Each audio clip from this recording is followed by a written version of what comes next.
Akhirnya Infinix ikutan juga bikin smartphone 5G pertamanya nih guys. Melalui seri Infinix Zero 5G yang sudah pakai chipset sekelas Dimensity 900 yang berfabrikasi 6 nanometer. Ditambah lagi punya layar yang sudah support 120Hz, namun hingga video ini tayang kita belum dikasih tahu nih kisaran harganya. Tapi bukan Infinix ya kalau nggak ngasih harga yang kompetitif yang tentunya ramah di kantong. Penasaran apa saja kelebihan dan kekurangannya? Yuk kita unbox dulu dan lihat apakah masih dapat charger bawaan atau enggak ya guys. Tampilan dusnya keren nih guys. Ada tulisan Infinix dan Zero 5G Now di bagian depannya. Serta ada varian memori 8/128GB di pojok kanan atas. Di samping kanan dan kiri dus ada tulisan Zero 5G Now. Dan tulisan Infinix di bagian atas dus.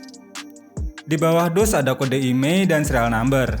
Serta unit yang akan saya unbox ini berwarna Horizon Blue. Baru di bagian belakang dus ada spesifikasi dan fitur yang lebih lengkap lagi. Dan sertifikasi TUV Rainland untuk keamanan fast charge-nya.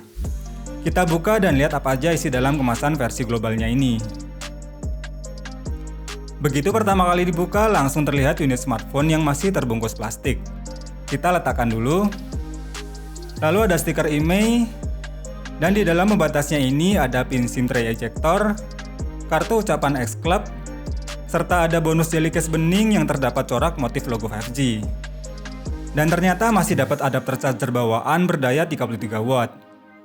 Kabel data USB-C, dan masih dapat bonus earphone juga nih guys. Itu dia isi dalam kemasan bawaannya. Kita beresin dan lanjut ke unit smartphone-nya. Kita lepas dulu plastik pembungkusnya ini, dan juga stiker IMEI yang menempel di bodi belakangnya. Kesan awal lihat desain bodi belakangnya ini sih terlihat mewah dan keren ya. Berbahan material plastik dengan finishing glossy, jadi agak mudah ninggalin bekas sidik jari. Desain penempatan triple kameranya termasuk unik, dan terdapat dual LED flash di antara tulisan AI 48 megapikselnya. Di samping kanan ada tombol volume dan power yang sekaligus untuk sensor sidik jari. Di kiri ada lubang kecil untuk membuka slot dual SIM dan micro SD. Di atas ada lubang mic. Dan di bawah ada lubang jack audio, mic, charger, dan speaker. Kita nyalakan dan setting dulu sebentar. Ini dia tampilan awal dari Infinix Zero 5G ini. Kalau mau lebih smooth bisa dirubah ke mode 120Hz. Menggunakan interface XOS versi 10 yang berbasis OS Android 11. Dan memori RAM 8GB-nya masih dapat extended virtual RAM sebanyak 3GB. Di menu kameranya terdapat menu AI Cam, Short Video, D2 Mode, Portrait, dan Super Night Mode. Serta ada tambahan mode lain yang sudah termasuk lengkap untuk kebutuhan casual fotografi. Berikut adalah beberapa contoh hasil foto dan videonya.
Desain layar depannya ini sudah hampir presisi untuk tiap bezelnya. Hanya saja di bagian dagunya masih agak sedikit tebal. Dan untuk desain pansulnya termasuk lumayan gede nih, untuk menempatkan kamera selfie berukuran 16 megapikselnya. Layarnya sendiri berukuran 6,78 inch yang beresolusi Full HD+, menggunakan panel IPS yang support hingga 120Hz. Dan untuk handheldnya tetap terasa pas untuk ukuran besar tangan saya. Yang agak sedikit kurang solid cuma di bodi belakangnya ini aja sih, karena kerasa banget untuk bagian kopongnya. Terus satu lagi nih, fitur dual stereo speaker belum bisa ditemui di seri ini. Walaupun untuk kualitas speakernya tetap terasa oke-oke aja.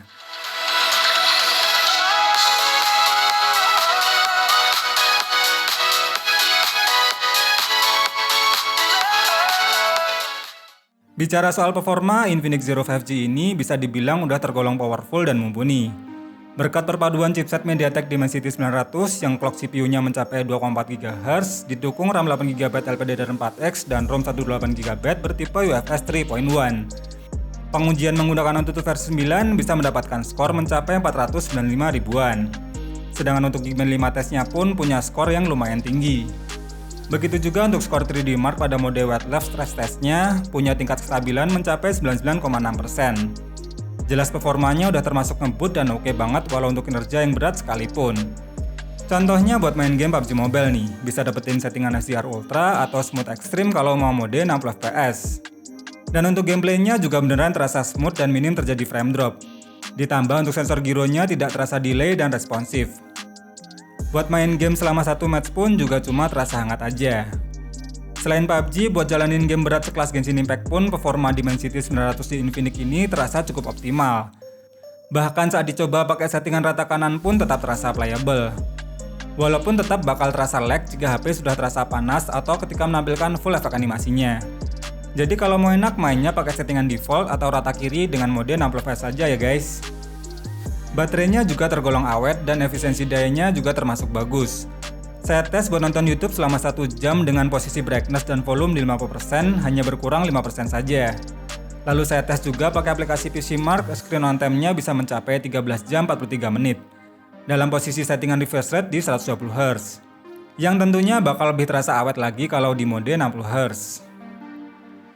Menurut saya, Infinix Zero 5G ini bakal jadi awal mula seri HP 5G dari Infinix yang akan mulai muncul di beberapa seri terbarunya nanti. Dan ini adalah seri awal yang bagus dan tetap memberikan spek dan fitur yang sesuai dengan kebutuhan saat ini. Meskipun tetap ada beberapa fitur penting lainnya juga yang dipangkas, namun diharapkan untuk memangkas harganya agar nantinya bisa memberikan sebuah HP yang bener-bener price to performance. Seperti yang kita tahu, Dimensity 900 tahun lalu tuh masih ada di kelas HP flagship. Dan di tahun ini sudah turun di kelas mid-range. Jadi kira-kira menurut kalian berapa nih harga yang pas untuk Infinix Zero 5G ini? Seperti biasa, terima kasih udah nonton video ini sampai habis. Selamat menjalankan ibadah puasa buat yang menjalankan. Kirul pamit dan sampai ketemu lagi di video berikutnya.